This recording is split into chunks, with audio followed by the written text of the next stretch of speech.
Perry, you ready with your cross-examination? Yes, Your Honor. Yes, sir. Mr. Mills, my name is John Perry. I want to ask you some questions on behalf of Tyre Bean. Tyre Bean was in your car on the night of January 7th, 2023, correct? Yes.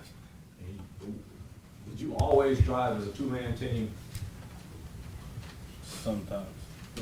And that wasn't anything that was out of the norm, in other words, that evening, right? No. All right. And that night, you all had started out like any other night on Flicker Street. Is that where y'all were coming from? Yes. All right. And do you remember what time you met for a roll call that evening? I don't remember time should start. Okay. If I said 6 o'clock, would that be out of the norm? No. Okay. And do you remember what you did after you left roll call? No. Do you remember talking with Emmett Martin regarding any sort of plans to detain anybody that evening? No. Did you have any discussions with any members of your team regarding any sort of plans to do anything to punish anybody during that evening? No. Were there any conversations regarding the fact that you wanted to take somebody hostage or take somebody privileged to be free away from them that evening? No. So you drove in the car that evening with Mr. Bean. While you all were driving from Flicker to the Kirby Meadows area is where I think you all stopped the car eventually. Yes. All right, but prior to then, do you remember if y'all got coffee or anything like that? I can't remember. All right, and it's been 2 years ago, so, or more than 2 years ago now, right? Close to 2 years ago, Close to. at least 2 years ago. And you don't remember some of the details, but do you remember whether or not when you had the other person in custody, there was any sort of incident similar to what would go on during the 8:30 hour that evening? Were you having an incident with somebody that wouldn't put the hands behind their back? Not to my knowledge, I don't remember. Was there any public, did you deploy your Baton that evening prior to coming into contact with the suspect that you would eventually come to know as Tyre Nichols? No. Did you have any plans to necessarily deploy your Baton and hit anybody prior to 8:30 when you were in contact with Mr. Tyre Nichols? No. But you had your Baton with you, right? Yes. Was that a part of your normal equipment that you would have with you when you were out in the field? Yes. And I think pursuant to MPD policy, you have to have specific written permission to use an Baton, right?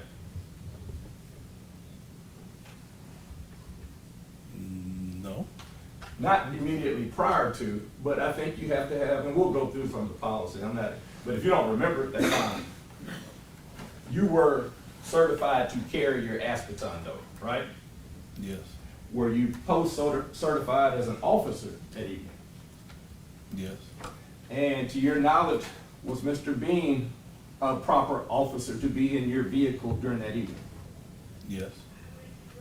And prior to that evening, you said that you, and this was not the first time you'd been on a two-man team with Mr. Bean? No, it's not the first. All right. And I think previously when we had a conversation at the trial, you indicated that you never had any issues with Mr. Bean riding in your vehicle, right? Correct. And you said Mr. Bean you knew to be just a proper officer, right? Yes. Never had any concerns in your different statements, ISB, with your statements with what we call 302s, your statements with the FBI, your statements with the Department of Justice, never had an issue with Tyre Bean, right? Right. Right. Now, you, on that particular evening, it wasn't a day like today. In other words, was it a little bit colder or a little bit warmer? Now, we're not talking about in this room. I know I'm a little bit warmer in this room, but was it a little bit colder January 7th, 2023?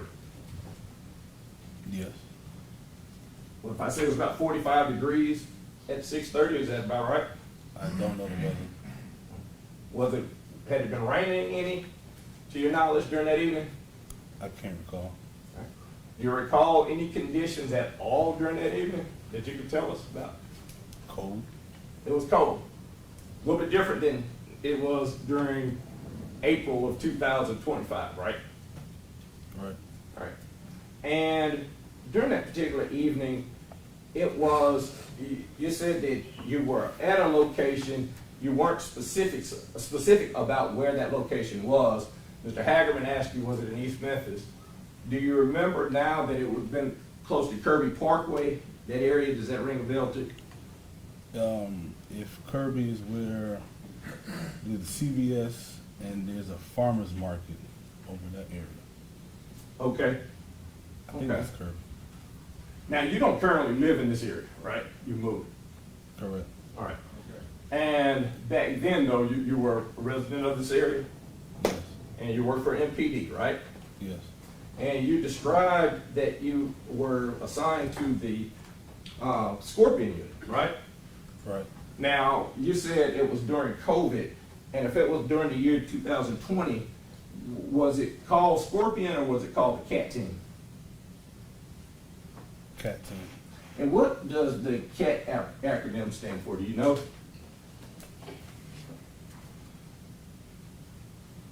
I think it was Criminal Apprehension Team. Criminal Apprehension Team. And then in 2021, did the name change to Scorpion Unit? Yes. And that was kind of the brainchild of Chief Davis, right? Yes. During that time, and I think with ISB and in some of your 302s, you indicated that there was you were getting accolades for the work that y'all were doing, right? That's the Scorpion Unit, correct? Yes. And they were telling you how you were going, that criminal suppression was working, right? Yes. You were told about the decline in murders and things like that. Yes. And there were meetings where people would kind of rah-rah type meetings. Y'all go ahead, y'all get out there, do your job. That type of stuff going on, correct? Yes. And that was from the higher ups, right? Yes, it was their meeting. And you all were present though when they told you, basically giving you slaps on the back about how successful the Scorpion Unit was, right? Yes. And when you were part of that during that particular time, prior to January 7th, 2023, did you have any problems with the fact that there was success? Did I have problems?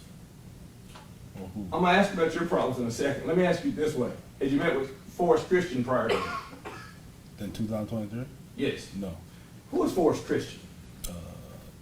Federal prosecutor from DOJ. All right. Now, between January 7th and 2023, in September, you met with DOJ a number of times, right? Yes.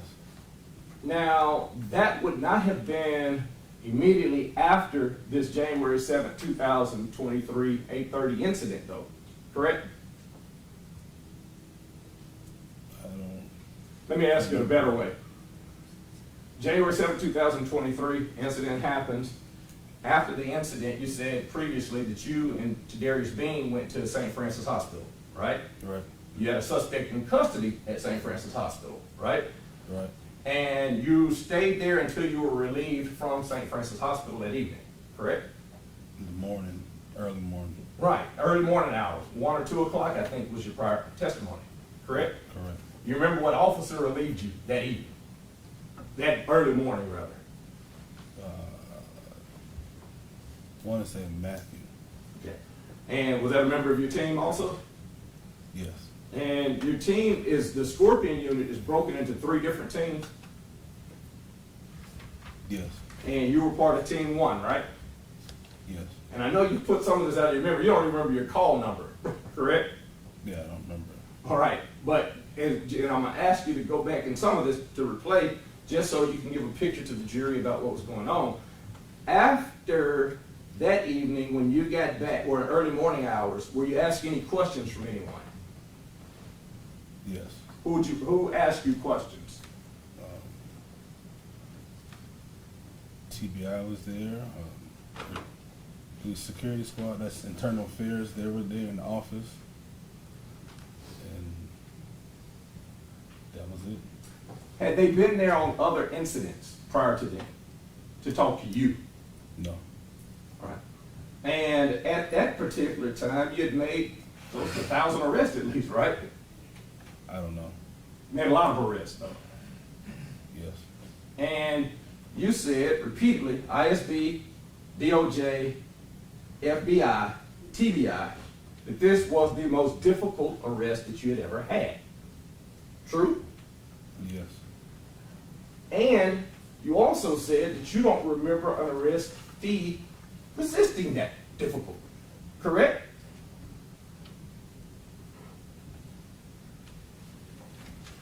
Not that way. I said it.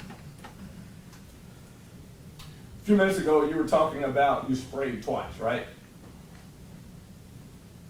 I sprayed 3 times. Right, I'm saying, but I'm talking about on the second time, when Mr. Hagerman asked you, when you said you sprayed once, then you sprayed twice, he said it wasn't working, correct? Yes. Now, when you say spray was not working, you mean it was not working on Mr. Nichols, he was not giving his hands, correct? Yes. And you've been sprayed before, right? Yes. You were sprayed on that night, right? Yes. You were sprayed in the academy, correct? Yes. When you were sprayed, did it hurt? Yes. And in the concept of pain compliance on the use of force continuum, and we'll go to that in a moment, spray, in your mind, should work, right? Yes. But it was not working that night. Yes or no? Right. All right. So you then indicate that you get back, and you got different people there asking you questions, right? Get back and ask the questions about why I get back? No. When you got back, Yeah. people asked you questions about what happened. Oh, okay, yes. All right. But at that particular point, you had not met anybody from DOJ, right? Correct. And you had not been told anything about what type of time you were facing with DOJ, right? Right.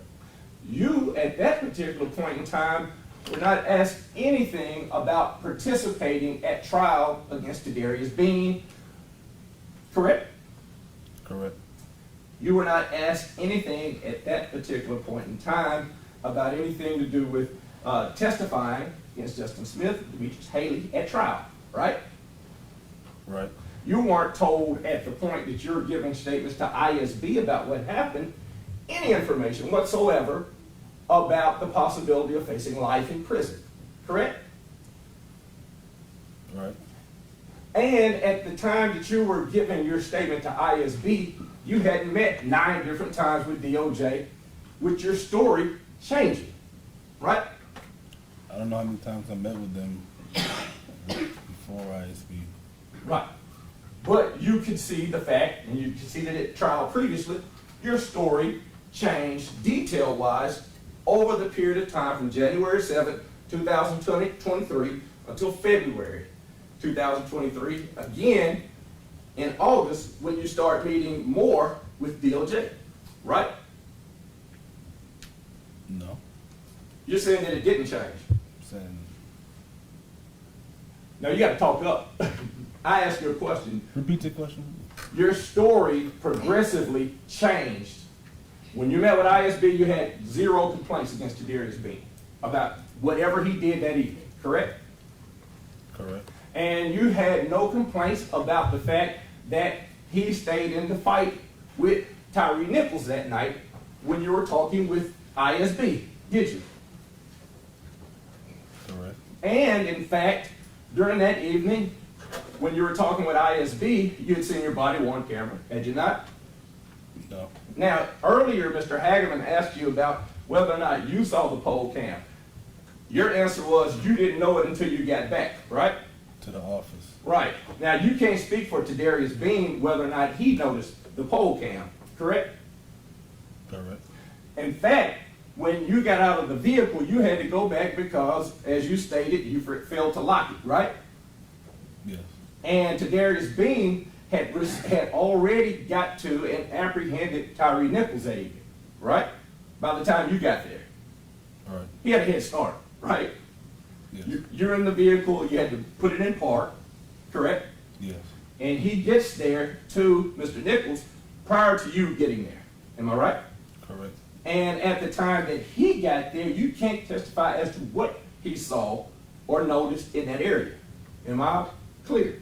Correct. And that's true, right? Right.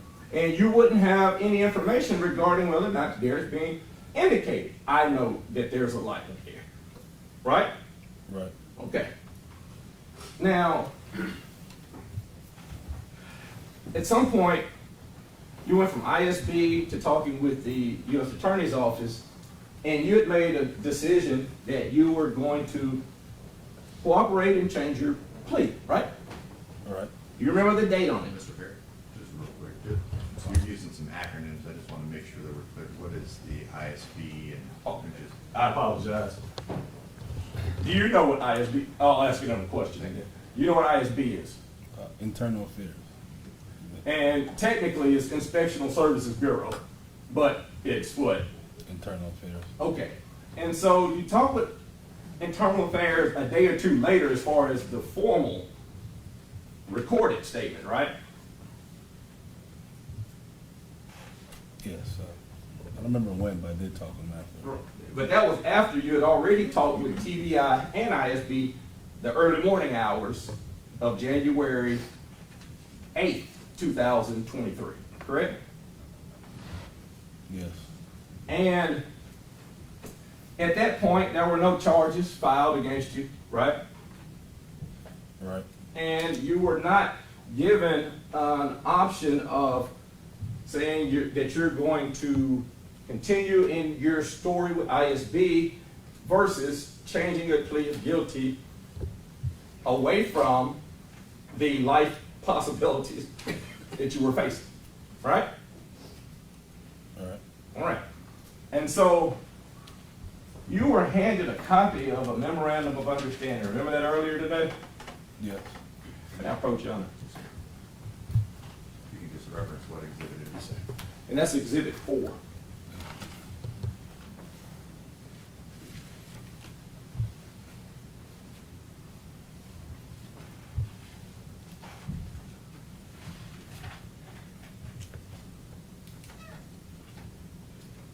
What's the date on that exhibit?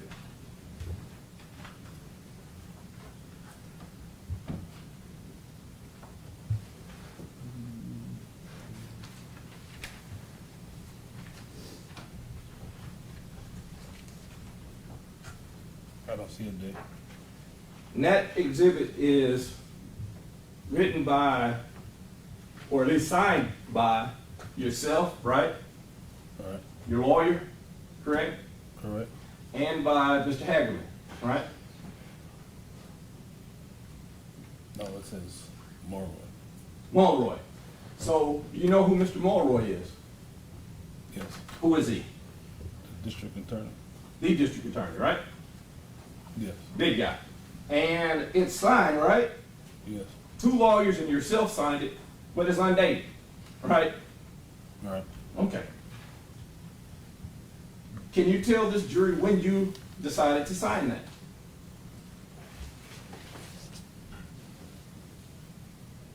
There's no date. I can't tell. Okay. But at that point, you were cooperating with the the Department of Justice, correct? Correct. And basically, that agreement says whatever happens with the Department of Justice over here is going to run with that, right? Yes. So in other words, if the Department of Justice says, Your Honor, we feel like the time should be, it's up to 15 years that you're facing right now, right? Right. But if the incentive is sweetened by the fact that you're here, it could be, as he stated earlier, probation, right? Right. Based on your testimony, correct? Correct. Now, it's based on your truthful testimony, as he stated, right? Yes. But this is a truth that is different from your initial truth, right? Can you reword that? Yeah, it is considerably different than your Inspectional Services Bureau truth. Am I right? Correct. All right. Let's go down some of that Inspectional Services Bureau. May I get that copy?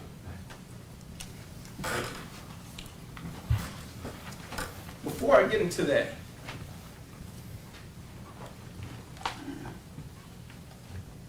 you're not from here, right? Right. I just need to make sure you keep your voice loud so that the jury can hear your responses. Okay, yes, sir. Not from the Memphis area. During the days after this particular incident, there was a lot of things going on that affected you personally, right? Right. You got people in your yard protesting you, right? Right. You got people with a bullhorn talking about go home and all that type of stuff. Am I right? Right.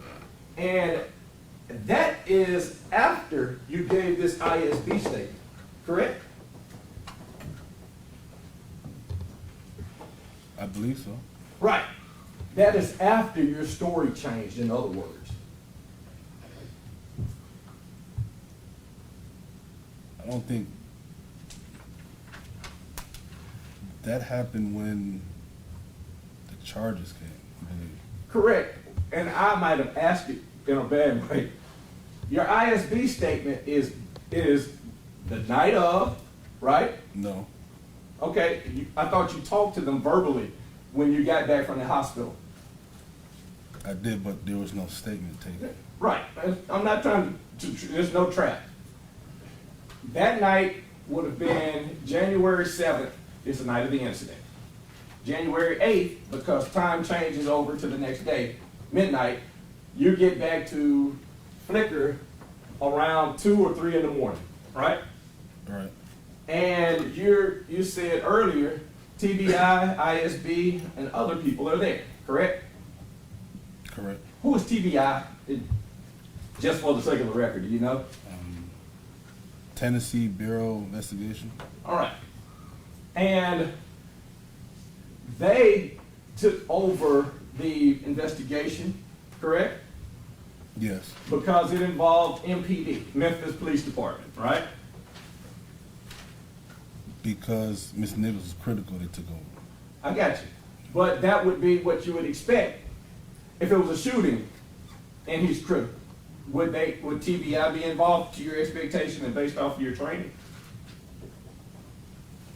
Yes, I believe so. Right. So they're there, and because of the incident that took place, that's not something out of the ordinary, in other words. Right? Right.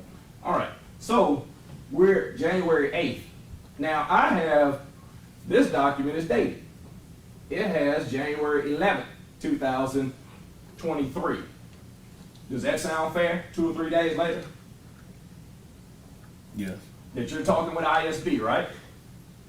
Yes. And at the time that you talked to ISB, you're the same Desmond Mills that's out there putting his life on the line every night, right? Right. And other than maybe your I think your status, your job status had been relieved at that time with temporary relief, I believe. Am I correct? I think it's just relieve of duty. You relieved of duty because of the same incident, though. Yes. Not because of anything outside of that, right? Right. And you went to give a statement to ISB, right? Yes. And so if it's an internal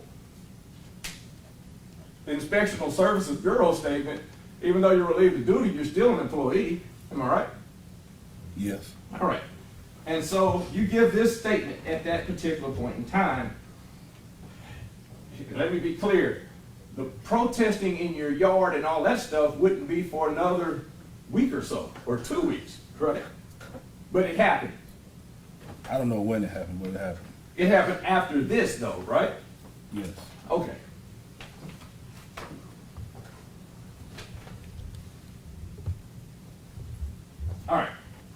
you were asked certain questions, and I'm just gonna ask you a few of the questions right now. But you said that you put on your body worn camera, right? Yes. Now, when you had your body worn camera on, is that a part of what you're supposed to do as an MPD officer? Yes. Under the regulations that you have, you normally would turn it on if you get involved in any sort of interaction with a criminal suspect. Is that true? Yes. Does it cut on automatically? If you're in a squad car with the light system, it will. Okay. When you get out of the squad car, if you're running after someone, does it cut on? No. All right. And in this particular incident, did you cut your body worn camera on? Yes, I did. Did you take it off and throw it in the car or whatever, like you saw Mr. Martin do? I think it was the question. Did you take yours off and throw it down as you were trying to interact with Mr. Nichols? No. Now, you were shown video based off of two different body worn cameras, yours and I believe Mr. Bean's, correct? Yes. And to your knowledge, first-hand knowledge, did it appear that Mr. Bean would have thrown his off at any point? No. Now, you saw that during the interaction with Mr. Nichols, it appeared to have been knocked off. Is that true? Yes. But that's somewhat different than a person taking it and tossing it, right? Yes. Okay. Now, at the time prior to you going to this incident, you said you had a person in the car, right? Yes. And to be clear, and that's consistent with your ISB statement, had a person in the car and you hear a call out that a person had been tased, pepper sprayed, and was fleeing, right? Yes. And based on that, you said, well, I'm gonna release this gentleman, right? Yes. And I'm gonna drive, and if you were at Kirby Parkway, I calculated it at 2 miles to Lawson Range. Is that pretty fair? Yeah. All right. So you get there at Rawson Range, and when you arrive, you found out, or you start looking for for the suspect. Yes. Now, at that point, did you have any idea whatsoever about who that suspect was?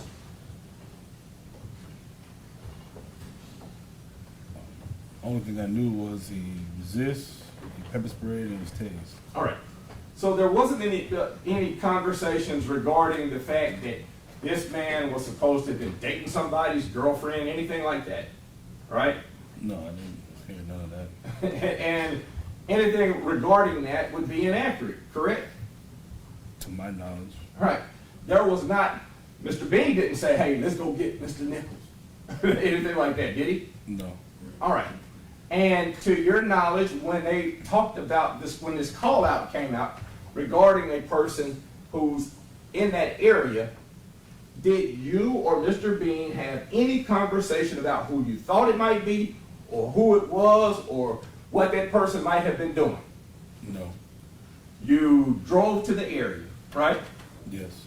And the first time that you had seen Mr. Nichols of any sort of thing that would register in your mind, in other words, I'm not asking if you might have been in the same restaurant before or anything like that, but was there any reason to have a registration in your mind about who the person was walking? The description that was given. From the description, right? Yes. And you didn't give the description, right? Right. And Tadarius Bean did not give that description, correct?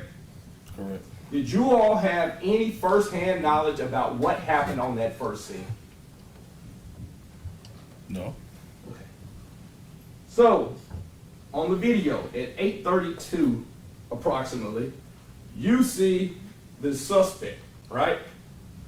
Or at some point, I guess I don't want to, I'm not putting words in your mouth about the exact time, but at some point you see the suspect, right? Right. And it appeared that at that same time that at least Mr. Bean would have rolled down his window, right? Right. And he asked the suspect a question, correct? Or did he get any words out at all? I think we both said hey.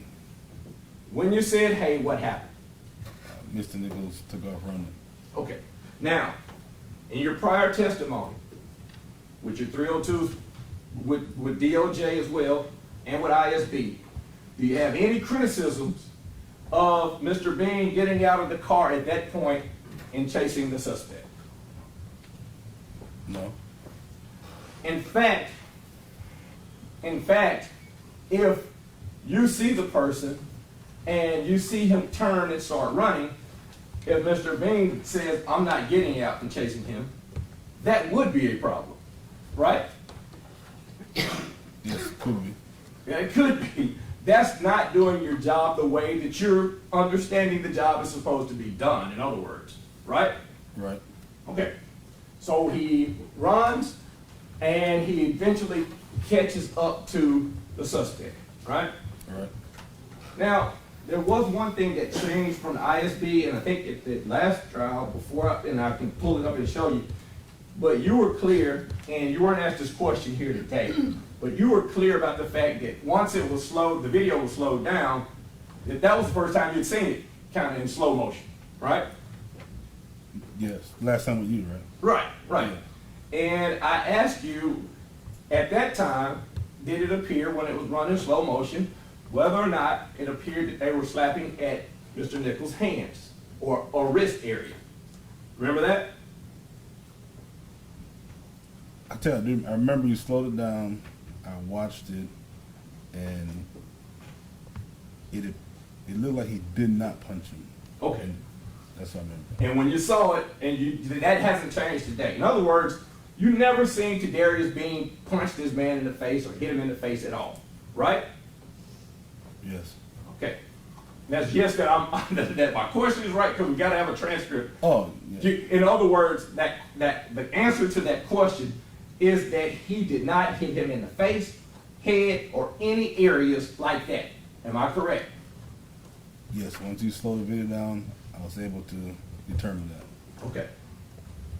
Now, if a person is on the ground and suspect reaches up towards their vest or towards their gun or towards the hand of the other officer, that could be dangerous.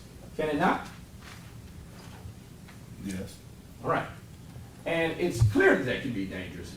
That if a person's hand becomes, as a suspect, when you're saying, give us your hands, and instead of turning over on the back and putting the hand behind the back, as a suspect, he poses danger to those officers. Correct? If he's not in that position. If he's not where the handcuffs can go on. Correct. All right. Now, eventually, you said this is the trial before, that once the handcuffs go on, then the incident stops, right? Yes. And in this particular, the videos that you saw earlier, and they were running kind of fast, but it appeared that once the handcuffs clicked on Mr. Nichols, all contact with Mr. Nichols seemed to stop. Other than to pick him up. Now, Mr. Hagerman said drag him to the vehicle, right? I know he said drag, but. Okay. But he placed him on the vehicle, right? Yes.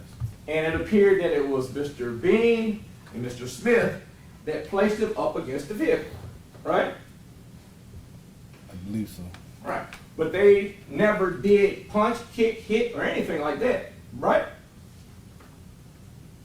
While on the vehicle? While he's on the vehicle, while his hands are not cuffed. Or while his hands are cuffed, rather. You never saw him get struck when the hands were cuffed at all. Correct. All right.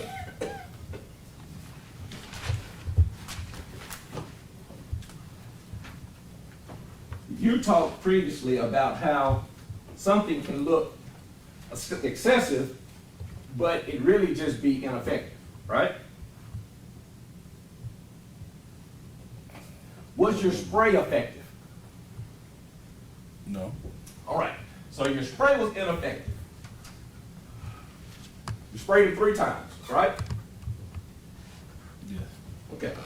And when you're spraying, that spray goes into that whole area, right? Yes. And so simultaneously with you spraying, Tadarius Bean is in the radius of that spray, right? Yes. But when you sprayed him, and to be fair, you're a little bit bigger than Mr. Bean, right? Yes. Mr. Bean's hands are on the suspect at that time, correct? Correct. Mr. Bean had just been on a dead sprint. Was he jogging to Mr. Nichols? No, he ran. He's on a dead sprint. Does that equipment weigh a pretty good deal of weight? Yes. I say 30, 40 pounds. Is that about right? All the equipment included? Yes. So he gets out at night, runs towards Mr. Nichols. And according to you, Mr. Nichols does not at any point comply with the request for hands, right? Right. And although there was a discourse at the previous trial, but there wasn't as much here, but I want to be clear. Your use of the word fighting does not necessarily mean, hey, Mr. Nichols got up and started swinging and ducking and all that, right? Right. Your use of the term fighting is fighting, resisting. Co-exchangeable words in Memphis police lingo, right? Yes. And so at that point, he's still fighting. He's sprayed, and he is still trying to be hands-on with him, correct? And when I say he, I mean Tadarius Bean gets sprayed by the spray that you're spraying in that area, right? You're right. And he's still holding on to this suspect. Am I right? Right. Now, while he's holding on to the suspect, you are panting and can't catch your breath right. True or false? True. All right. And you said that you were aggravated, right? Right. Right. Now, did you at any point look at Tadarius and say, hey, I'm going to hit his ass with this baton because I'm mad? No. In fact, if you were wanting to do the most damage with the baton, would you hit him in the head or would you hit him like you were trained in the academy on his arms? To do the most damage To do the most harm to Mr. Nichols. Where would you hit him at? in the head. Right. Now, both Mr. Smith and Mr. Bean gave you a clear shot to the arms, right? Yes. You said clear, as a matter of fact, right? No, I didn't say clear. You didn't say clear or get up? I think I said move or get out the way. Okay. And then you said, I'm gonna baton the fuck out of you to Mr. Tyre Nichols, right? Right. Now, in the academy, they teach you a concept called verbal judo, right? Right. You are supposed to use language different than when you're a deacon out on hands crossed, right? Not a deacon. You've never been, well, church out on hands crossed according to your stuff before, right? All right. But it's that you speak of. Okay, yeah. No. In other words, you wouldn't tell anybody in Sunday school, I wouldn't tell anybody in Sunday school, it was a fair conversation, I'm baton the fuck at you, right? Right. So, but when you're out there in that type of environment with a person who's fighting with you, verbal judo is not something that's odd, right? Correct. Because had you said, I'm gonna baton the fuck out of you, and had Mr. Nichols at that point said, just arrest me, just put my hands in cuffs, do you think, based on the atmosphere at that time, that you had the ability to stop yourself from batoning him? Yes. Okay. So even though you're angry and agitated, had the hands been given, I give up, I put my hands behind my back, you had the ability to stop it. And I think based on each of these statements before, you would have, right? That didn't happen though. I know it didn't happen. If it would have happened, could you have stopped yourself? Yes or no? If I would have said I'm gonna effing baton you and he would have put his hands behind the back, then it would have stopped. Right. That's all I'm saying. But the only person who knows what your frame of mind is at that point is who? Me? Right. So there's no conversations about I'm mad versus the fact that I'm using the use of force continuum and applying force as I have been trained. Mr. Bean does not have that conversation with you, correct? No conversation. All right. Mr. Bing didn't say, hey, instead of hitting him on the arm 3 times, like you're trained and like you're supposed to, hit him in the head. Did he say that? No. All right.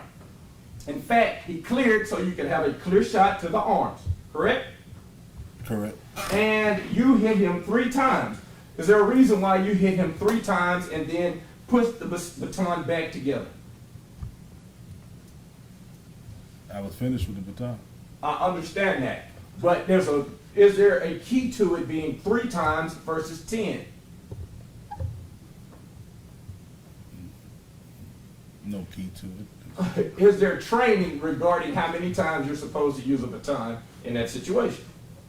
I believe it said maximum force. So I think maximum force would be 1 blow, 1 strike. Who told you that? I believe that's what's in the training.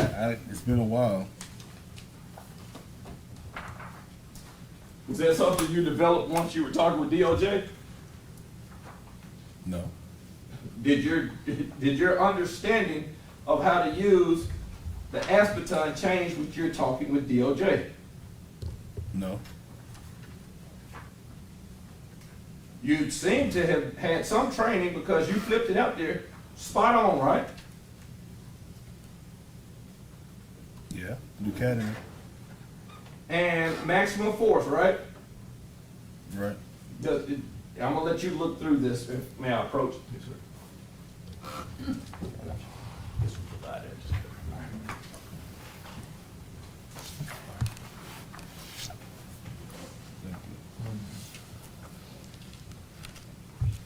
You know what that is? What you were just handed? It's the MPD baton policy. Had you ever seen that before? Yes.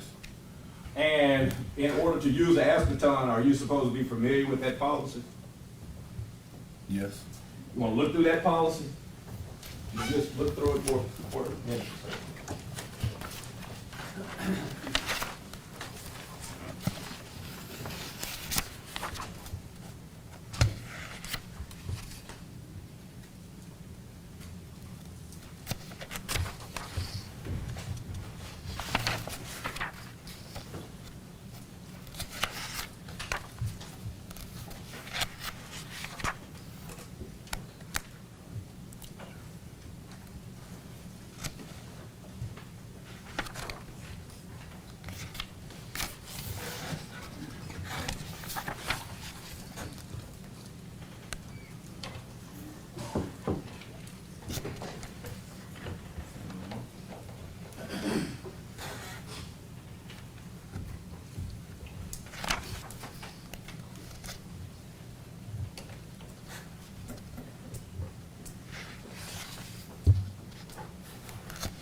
Have a chance to go through it? No. The whole thing, with the whole thing? I mean, just looking through it. Yeah, I I don't just- want to, in other words, ambush you some questions that you hadn't had a chance to look at. And it's only a 20-page policy. Now, is that the policy that they show you all, like in that 8-hour class you have to take for the use of the baton? Yes. And is it like on a projector and they talk to you about the policy? Yes. Okay. And is it the suggestion or recommendation that you use it more than 3 times on a suspect? It doesn't give it was never said.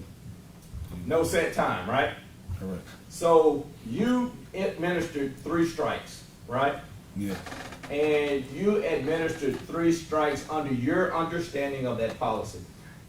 Is there anything that I have changed about what I just handed you as a booklet? That's the reason I wanted you to look at it as well. See if there's anything that's in there that, hey, this is John Perry's handiwork or something. I wouldn't know without original copy, so. Okay, that's fair. Is that, I'll tell you, I'll get it back from you. Are you familiar with the policy? This was handed to us through the discovery process. Does it look like anything different than what you've seen in the past? No. And it seems to be consistent, right? Right. Does it suggest that you hit him upside the head with the baton? No. Why does it not say that you should hit this person upside the head with an baton? Just saw it said that'll be deadly force. It talks about the fact that it's not intended to cause, to inflict intense temporary, it is intended rather to inflict intense temporary disabling pain, right? Okay. No, it's not okay. I'm saying, is that your understanding of what it's meant to do? Yes. And it's, to do that, is that a part of what you understand as pain compliance? Yes. And by pain compliance, are you just picking people off the street and saying, hey, I'm gonna use my baton on you? No. This is after you have created a presence, right? Yes. On that particular evening, it was after you saw verbal commands, correct? Correct. It was after you had deployed a chemical agent, correct? Correct. Now, these steps are going relatively fast, right? Yes. Based on your understanding of situations that can go on, life or death on the streets that you're doing as a member of CAT team, or at this time, Scorpion unit can change from dangerous to deadly in a split second, right? Yes. You've been shot at, right? Yes. You've been in shootouts, right? No. You haven't been in a shootout, but you've been shot at. Yes. Okay. And that, I would guess, is a dangerous situation, right? Yes. This particular situation, you didn't pull your firearm, did you? No. You did not at any point in time order anybody else to pull a firearm, did you? No. In fact, no firearms were pulled at all, correct? Not to my knowledge.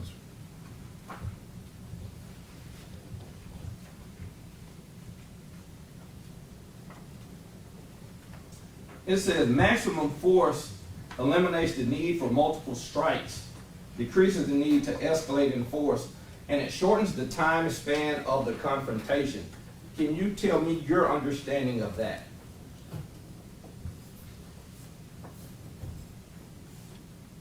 Hit as hard as you can, first time. Because it's expected to. Make the person stop. All right. Now, you hit him as hard as you could, right? No. But you hit him, right? Yes.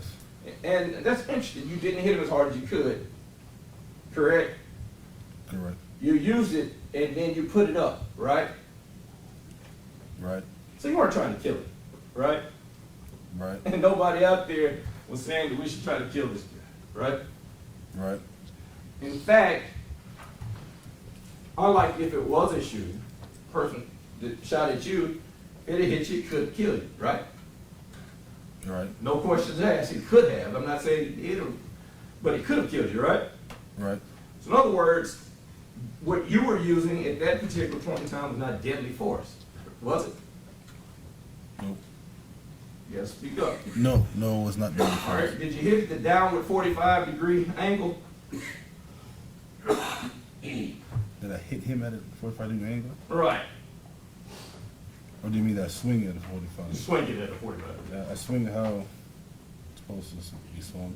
Right, how they train it, right? Yes. And did you try to hit at one of the areas that is suggested that you strike at?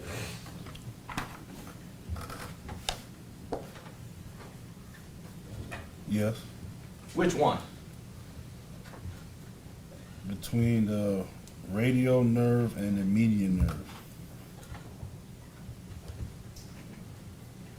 Might be one person trained medically, but I'm not. Tell me where that is.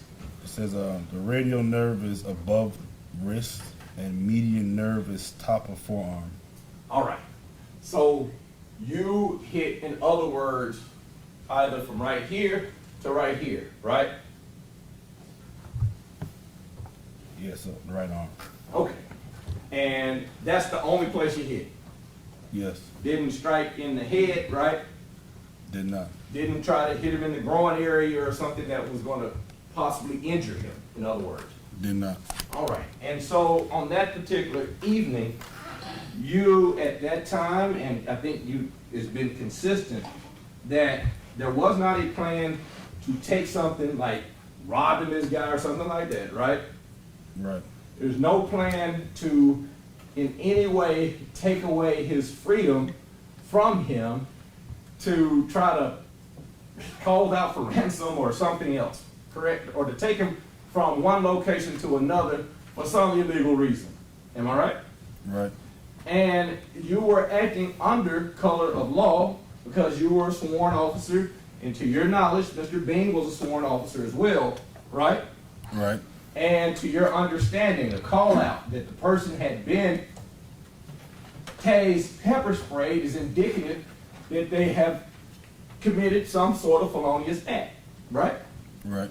Now, at the time you changed your plea, you didn't have any knowledge about what was in his car, right? Right. This was before you decided to cooperate and all that stuff, well before you would have known anything about anything subsequently found in that vehicle, right? Yeah, I didn't know nothing. Right. And you didn't know anything about either substances or anything that didn't belong to him in that vehicle, did you? No, I did not. But you changed your plea sometime after your Inspectional Services Bureau and before the grand jury. In other words, when the federal grand jury came, you had already agreed to cooperate, right? I don't remember when that change happened. Okay. But you had been meeting and giving 302s along the way. 302s being when you meet with somebody from the Department of Justice or FBI, etc. Right? Right. Okay. Mr. Hagerman asked you yesterday about how long you met with him, and he said, I think about 2 hours total, right? Yesterday. Man, it's hot in here, and I'm getting older, and so forgive me. He asked you this morning, how long did you meet with him? And he said about 2 hours, right? No.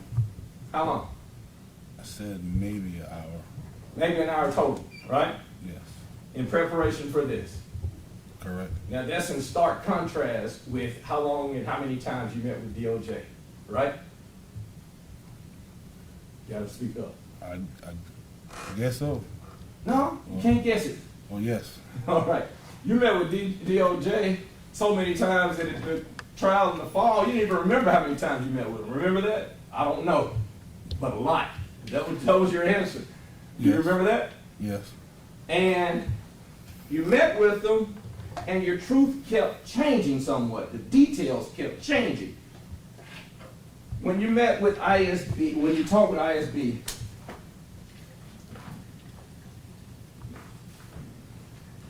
you were asked about how many times you struck. Well,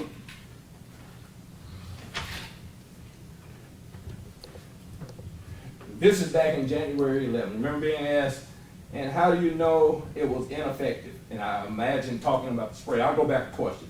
So did you notice if the chemical agent took any effect on Mr. Nichols? You remember what your answer was? No, I don't have it in front of me. Okay. If I say it was ineffective, is that what you told ISB back then? You can look at it. Page 5 out of 21.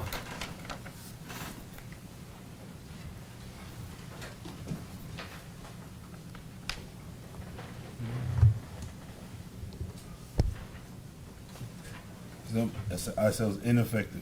Right. That the spray. Yes, spray was ineffective.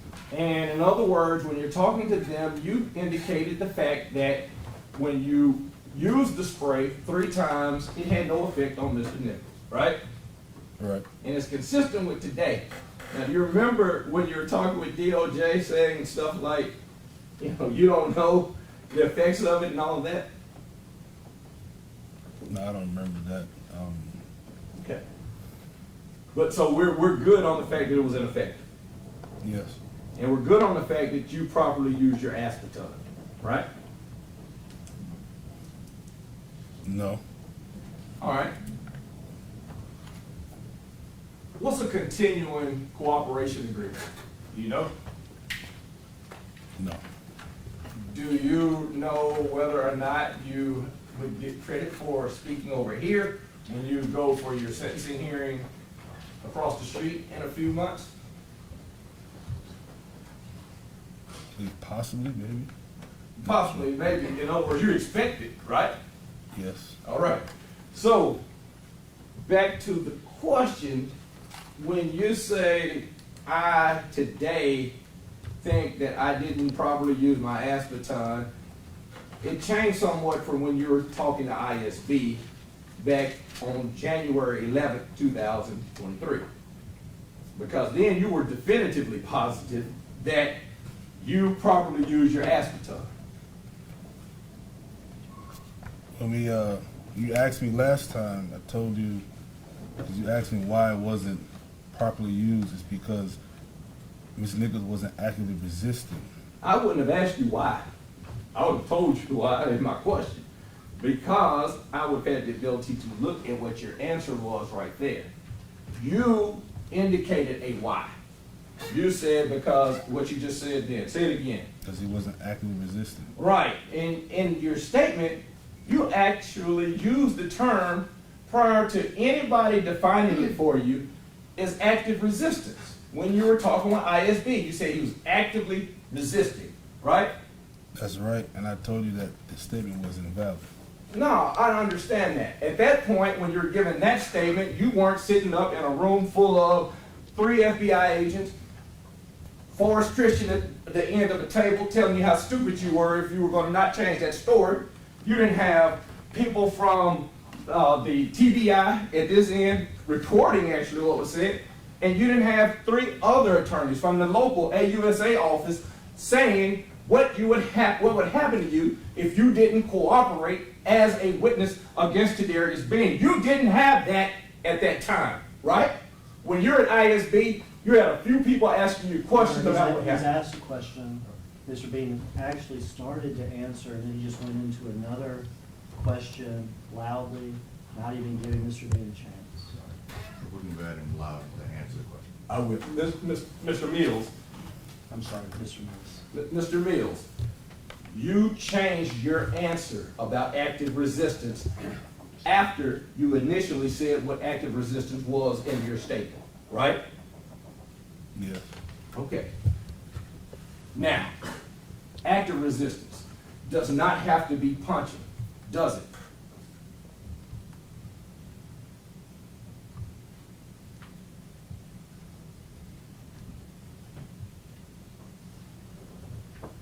No?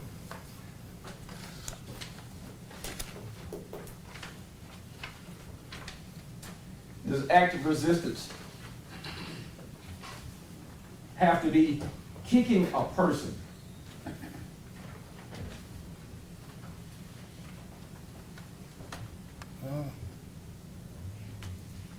It's the best way I can explain it. Passive resistance would be someone like laying there and not cooperating. Active resistance will be someone punching, kicking, doing that type of thing. You saw the video earlier, right? Yes. You saw, and you described it, you've been asked questions about it multiple times in different hearings, that Mr. Nichols' legs were kicking while he's on the ground, right? In this video today, In the video today. I don't remember seeing that.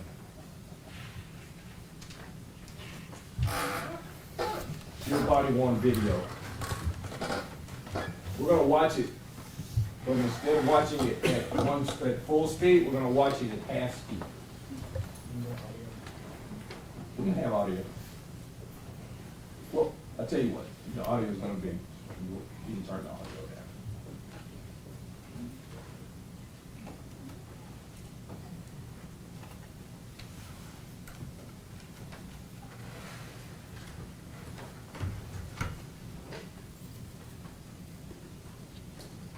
Is that you driving?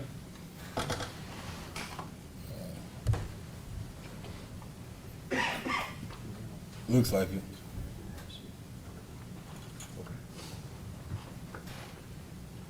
And for the sake of the record, this is being played right now at half speed.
Now stop. A few moments ago, I asked you about kicking. Did you see his legs kick at time mark 20 and 33, flat on the dot? No, I didn't see Mr. Nichols try to kick officer. Go back and I didn't ask you that. I said, did you see his legs kicking at 20 and 33? Yes or no?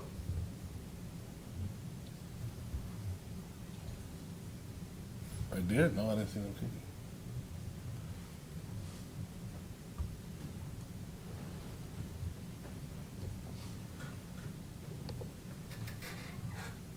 Talking about right here?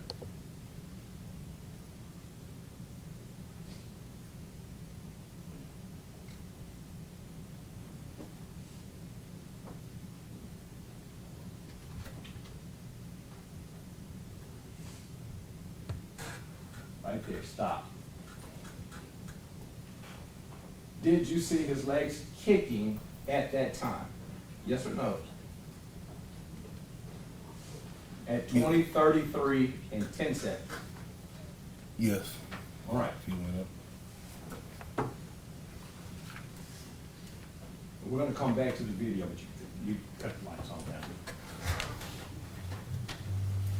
Now, when you talk to ISB, you never said, I saw Tyre Nichols kick an officer. And that was not my question. But you saw his legs kicking, which is different than passive resistance. Yes or no? Yes, that's different. Right. Passive resistance. Passive resistance. If, as an officer, you're trying to get me to stand back on the scene, murder scene. Man, that's my brother, that's my brother. And you say, step back, sir, we're trying to process the scene. Step back, sir, I'm trying to process the scene. I'm standing right here. You do me like that. Is that active or is that passive? Passive. Right, and then you say, John Perry, I told you to get 10 steps back. And I say no, and at that point you say, and I say, hey man, active or passive? That's what do you do next after that? No, That's what I just did, active or passive? I'll be borderline active. And we ain't in a courtroom on that video, right? Yes or no? Say it one more time. I said right now, when I did that just then, use some judgment, right? You said that'd be more active, right? Yes. But right then, have I walked through a metal detector today? I don't know. Did you walk through a metal detector today? Yes. All right, and I came through the same metal detector that you did. So you know I'm patted down, right? You got a good faith belief I don't have a pistol or something, right? Right. Had you patted down Tyre Nichols at that point? No. And had you seen anybody else pat down Tyre Nichols at that point? No. So the fact that he's actively resisting right there is based on your judgment on a 45-degree outside night where it's wet outside and after you've sprinted 80 yards to get it, correct? Correct. And right then you thought it was active resistance when he's kicking in the air and moving his arms around and standing himself up and walking around. You said it clearly to ISB, that's active resistance, right? Right. All right.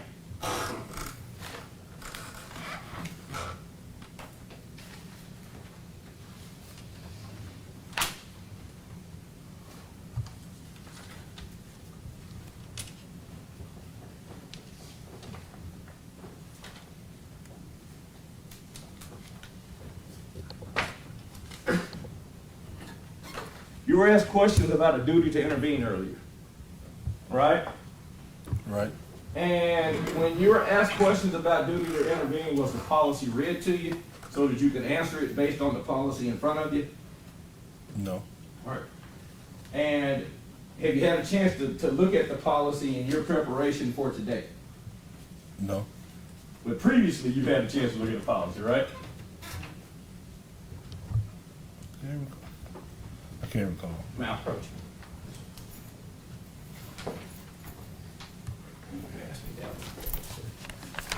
Over these. Yes, sir.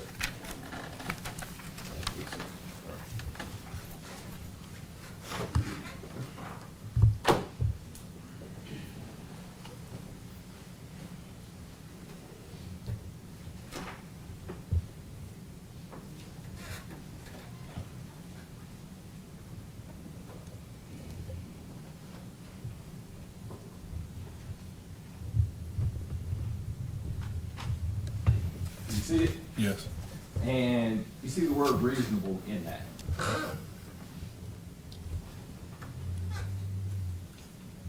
Yes. All right. And it's just a line. Can you read me that policy? Any member who directly observes another member engage in dangerous or criminal conduct or abuse of a subject shall take reasonable action to intervene. A member shall immediately report to the department any violation of policies and regulations or any other improper conduct which is contrary to the policy or order or directives of the department. For sworn employees, this reporting requirement also applies to allegations of use of force not yet reported.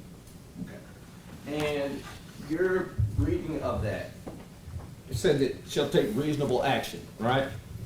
Yes. And at that particular night, and you said eventually at the previous trial, if you got one handcuff on a person and one hand free, is that person still a danger? Yes.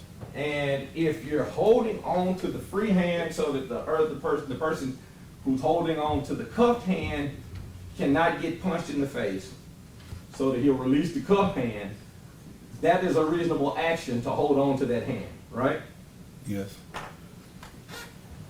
It's also reasonable if a person is holding on to that person to have an expectation that you're going to try to get this person down by most means that you can take. You're trying to get this person, in other words, handcuffed, right? Yes. Because if you don't get that person handcuffed, is the attempt to arrest complete? No. Does the person continue to be a danger? Yes. And you said it before better than I can.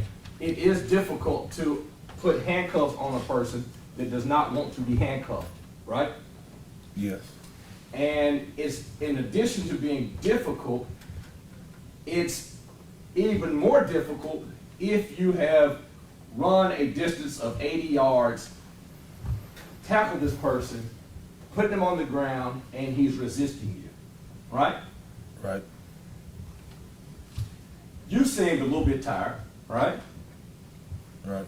And you had the chance to take a few breaks, right?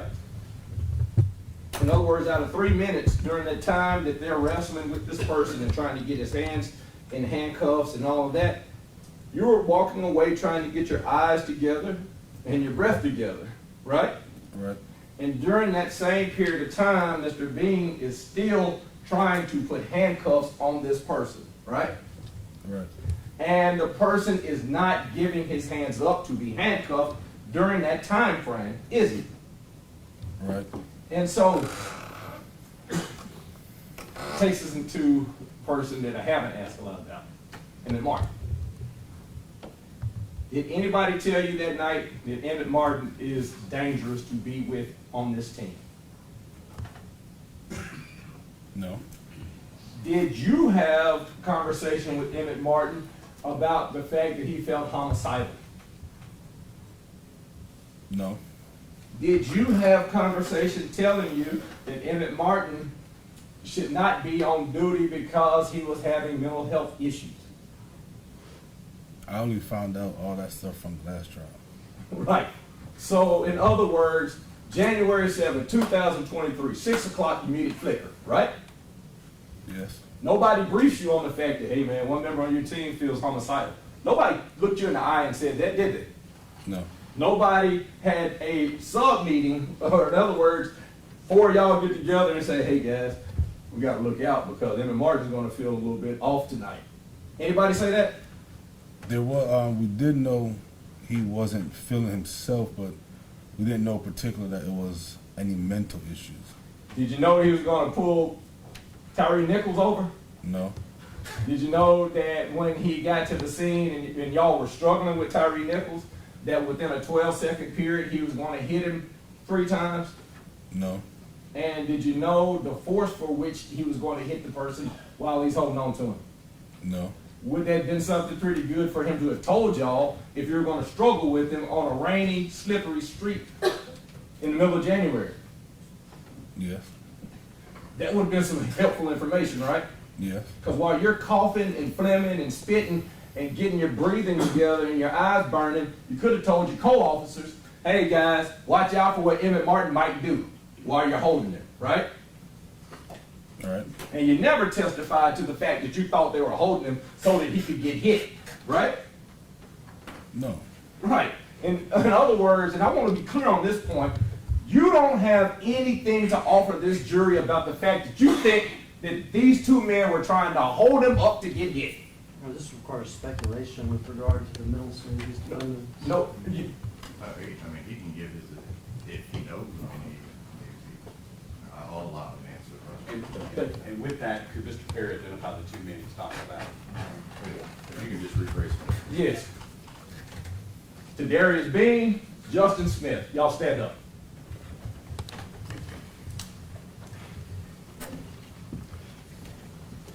One has one's arm. Well, is he gonna answer the question? The question's been asked. I've asked him to rephrase the question, so Oh. I'm gonna allow him to rephrase the question. To my right is who?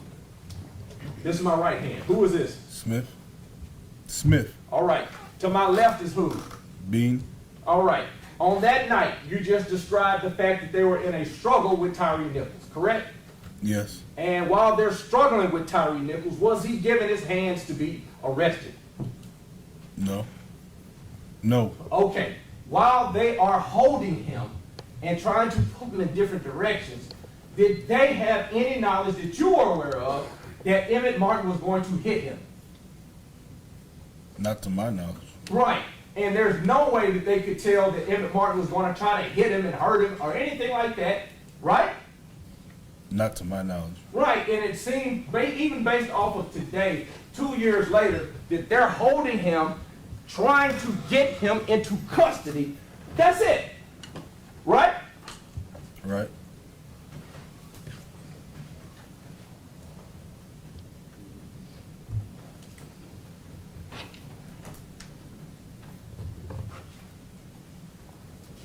Matter of fact, today, you phrased it better than I could through a question. You asked Martin, how did we even get here? Right? Yes. How did we get to the point of arresting this man? Correct? Yes. You only knew about the call out. Correct? Correct. So there could not have been a plan to try to kill him. Right? Right. And there could not have been a plan to try to kidnap him. Correct? Correct. There definitely was no plan to try to hurt him based on what you said. No plan to injure at all. Right? Right. And there also, you've heard of officers robbing people, right? Yes. You've heard of officers doing stuff, taking money and escorting dope boys, correct? Yes. To your knowledge, was there any of that type of stuff going on? No. Nobody under a plan to use your job or your badge inappropriately whatsoever, right? Repeat that question. You were not a part of a plan and had no information that these men had any sort of a plan to misuse your badge. Correct? Correct. I pass on this.